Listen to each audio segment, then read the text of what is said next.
పథకాలు ఏవైతే ఉన్నాయో ఆ పథకాలు ఎన్నిటికి గండి కొట్టారో నేను కృష్ణ క్లియర్ చెప్తా ఒక్క నిమిషంలోనే. జగనన్న అమ్మఒడి, వైఎస్ఆర్ ఉచిత పంట బీమా, వైఎస్ఆర్ ఉచిత పంట బీమా జీవో విడుదల చేశారు.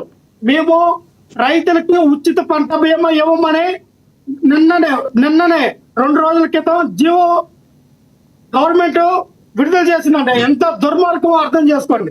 వైఎస్ఆర్ కాపు నేస్తం ఉందండి, వైఎస్ఆర్ ఈబీసీ నేస్తం ఉందండి, వైఎస్ఆర్ సంపూర్ణ పోషణ ఉందండి, జగనన్న విదేశ దీవెన ఉందండి, వైఎస్ఆర్ చేయూత ఉందండి, వైఎస్ఆర్ లా నేస్తం ఇస్తున్నారండి, వైఎస్ఆర్ హౌసింగ్ ఉందండి, వైఎస్ఆర్ కంటి వెలుగు నడుస్తా ఉందండి, జగనన్న వసతి దీవెన, రైతులకి ఇన్పుట్ సబ్సిడీ, వైఎస్ఆర్ నేతన్న నేస్తం, వైఎస్ఆర్ ఆరోగ్యశ్రీ, జగనన్న విద్యా కానుక, వైఎస్ఆర్ రైతు భరోసా, వైఎస్ఆర్ ఆసరా, వైఎస్ఆర్ వాహన మిత్ర, జగనన్న తోడు, 8వ తరగతి పిల్లలకి ట్యాబు ఐపీ సిలబస్, అలాగే బైజూస్ సిలబస్ ఏమని ఇస్తూ ఉన్నారండి. జగనన్న విద్యా దీవెన, వైఎస్ఆర్ 0 వడ్డీ డోగ్రా, ఇప్పటి వరకు కూడా మహిళలకి 0 వడ్డీకి డోగ్రా. ఇంత చేస్తే ప్రజలు ఎందుకు యాక్సెప్ట్ చేయలేదంటారు? ఇన్ని చేశారు అంటున్నారు మీరు, అయిపోయింది సార్. ఎందుకు ప్రజలు యాక్సెప్ట్ చేయలేదు? కళ్యాణ మోస్తూ జగనన్న ఇంటి స్థలాలు వినాలి సార్. వైఎస్ఆర్ 0 వడ్డీ పంటలు, వైఎస్ఆర్ ఆరోగ్యశ్రీ, జగనన్న గోరుముద్ద, పీడేశ్వరి, ఇవేమైనా సరే అంటే ఇవేమి కూడా జగన్మోహన్ రెడ్డి గారు చెప్పిన నవరత్నాలు కంటిన్యూ అవ్వలేదు. చంద్రబాబు నాయుడు గారు చెప్పిన మానస పుత్రిక అయినటువంటి సూపర్ 6 లో సూపర్ 6 ద్వారా అమలు అవ్వాల. కానీ ఏ సూపర్ 6 అమలు అయిందో చెప్పమంటారా? లక్ష్మీనాథ్ ఆంధ్రప్రదేశ్ లో పవన్ కళ్యాణ్ గారు చంద్రబాబు నాయుడు గారు ఇచ్చిన సూపర్ 6 అమలు అయిపోయింది. 100% అమలైంది. ఏ సూపర్ 6 అమలైందంటే సూపర్ అవినీతి, సూపర్ అరాచకం, సూపర్ అత్యాచారాలు, సూపర్ దోపిడీలు, సూపర్ మానవంగాలు, ఓకే, మీ ఇంటెన్షన్ అర్థమైంది, మీ బాధ అర్థమైంది.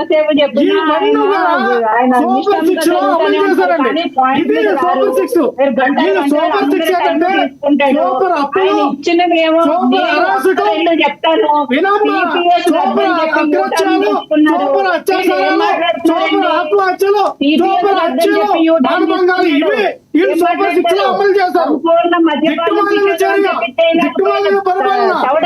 మాట్లాడేది అడిగిన సమాధానం చెప్పు.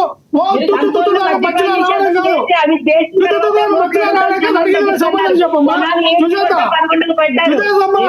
సమాధానం చెప్పండి. మీరు మధ్యలో అర్థమే అవుతుంది మీకు. మాట్లాడు, మాట్లాడు. బాబు సూరిటీ మోసం గ్యారంటీ, బాబు సూరిటీ మోసం గ్యారంటీ, బాబు సూరిటీ మోసం గ్యారంటీ, బాబు సూరిటీ మోసం గ్యారంటీ. బాబుని నమ్ముకున్నా, పవన్ కళ్యాణ్ నమ్ముకున్నా మోసమే, దగ, కుట్ర, పరిపాలన సాధకాలు, ఆంధ్ర రాష్ట్ర ప్రజల్ని నమ్మించి మోసం చేసి అధికారంలోకి వచ్చి 160 సీట్లు తెలుసుకొని క్రాస్ టాకింగ్ చేస్తే అర్థం కాదండి. క్రాస్ టాకింగ్ చేస్తే అర్థం కాదు. క్రాస్ టాకింగ్ చేస్తే అర్థం కాదు. లక్ష్మణరావు గారు కంక్లూడ్ చేయండి. సుజాత్ గారు మీకు ఇస్తాను, సుజాత్ గారు మీకు ఇస్తాను, ఆగండి. సుజాత్ గారు మీకు ఇస్తాను, ఒక్క నిమిషం ఆగండి. లక్ష్మణరావు గారు 30 seconds కంక్లూడ్ చేయండి. సుజాత్ గారు మీకు ఇస్తాను, ఆగండి దయచేసి. లక్ష్మణరావు గారు కంక్లూడ్ చేయండి. మొత్తం పథకాలకి 79,867 కోట్లు అవసరమైతే వీళ్ళు ఎన్ని కోట్లు సార్? 17,179 కోట్లు తీశారు సార్ బయటికి. మొత్తం వీళ్ళు ప్రవేశించిన పథకాలకి 79,867 కోట్ల రూపాయలు అక్షరాల ఖర్చు అవుతాయి. కానీ వీళ్ళు వెచ్చించిందంటే 17,179 కోట్ల రూపాయలు వెచ్చించారంటే ఎక్కడ సార్ పథకాలు అమలు? ఎక్కడ సార్ క్వాలిటీ ఆఫ్ ఎడ్యుకేషన్? ఎక్కడ సార్ క్వాలిటీ ఆఫ్ హెల్త్? ఎక్కడ సార్ క్వాలిటీ ఆఫ్ వాటర్? ఎక్కడ సార్ క్వాలిటీ ఆఫ్ సొసైటీ? ఎక్కడ సార్ ఎక్కడ క్వాలిటీ? చిట్టిబాబు గారు సమయం తక్కువ. చిట్టిబాబు గారు కంక్లూడ్ చేయండి సార్. జాయిన్ అయ్యారు మళ్ళీ. లక్ష్మణరావు గారు సమయం చాలాసేపు అయింది. చిట్టిబాబు గారు కంక్లూడ్ చేయండి. చిట్టిబాబు గారు కంక్లూడ్ చేయండి సార్. లక్ష్మణరావు గారు ఒక్క నిమిషం. చిట్టిబాబు గారు కంక్లూడ్ చేయండి సార్. ఇప్పుడు మనం మాట్లాడాల్సింది ఈ కాదు ఈ తోట నాయకులు ఏం మాట్లాడారు కాదు. ఈ ప్రభుత్వాలు అధికారంలోకి వచ్చిన ప్రభుత్వాలు, అధికారంలో ఉన్న ప్రభుత్వాలు ఇంకా గత ప్రభుత్వం